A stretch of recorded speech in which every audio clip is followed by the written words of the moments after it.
Whatever happened to the postcard prairie? Where has the one-room schoolhouse gone? The machinery dealership, the train station, gas station, general store, and downtown cafe. Where can you see a steam engine, a threshing machine, an old tractor, an old car, and a good old time like back in the good old days? It can be hard to find traces of the past in Saskatchewan. We've erased and replaced a lot of our prairie heritage over the years. Today, there isn't much left to mark our trail of progress. How did we get to where we are today? How did we learn? Where did we play? What are the things that changed?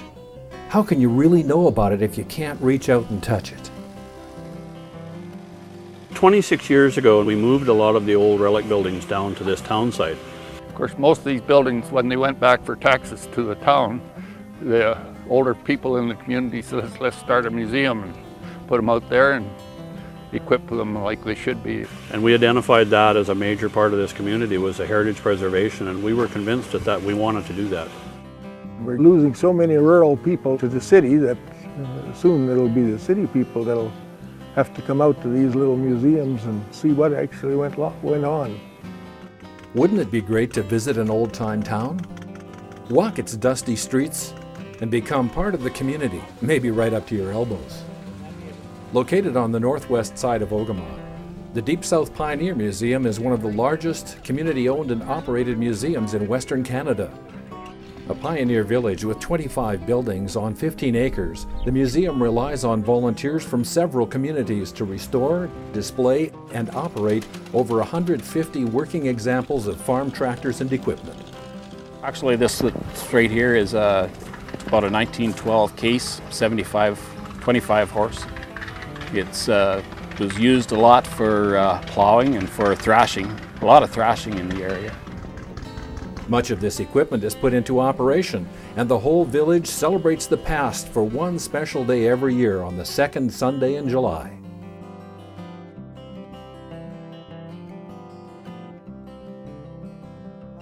Start out with a pancake breakfast in the morning, and then we open all the buildings so everybody can go through the buildings and everything. And we have a church service to start everything off, and then we have a jam session with all the musicians taking turns playing the music. And then at 3 o'clock we have a parade. There's a few hands-on demonstrations, butter making, there was biscuits, there was homemade jam. Can I touch it? Yeah. We try and have as much hands-on stuff as we can because it makes it more interesting for all the people that come. And you can come every year and see different things and do different things. It isn't always the same thing all the time. While some of the town's historic buildings have been reborn in the Deep South Pioneer Museum, elsewhere in Ogema, heritage is also a big part of daily life. We've made sure that nothing gets tore down. We've turned the BA station and of course the firewall, the fire hall, the grandstand at the park, and they're all designated heritage sites, and it makes the community proud.